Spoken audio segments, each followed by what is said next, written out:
Gillian Triggs issue, the opposition's referred this matter to the federal police. Has the Attorney-General got a case to answer here in terms of a possible inducement offered to President Triggs to resign as President of the Human Rights Commission? I'm advised that no such inducement was offered to her, not by the Attorney-General and not by the Secretary of the Attorney-General's Department. Can you understand why some coalition MPs think the government should not, quote, shoot the messenger in Gillian Triggs and rather promote your successful policy? Well, we most certainly have been succeeding in taking children out of detention.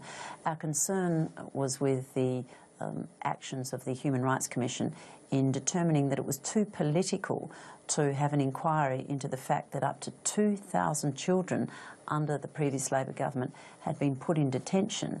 It was considered too political to make an inquiry into it at that time, yet when we have reduced the number down to below 200, which is still too many, but we've had an enormous success in getting children out of detention, suddenly it's not too political to have an inquiry into children in detention. So we're concerned about the priorities and the direction that the Human Rights Commission has been heading, and I think it's appropriate that the government should question this. But should she resign, do you think? We haven't asked her to resign.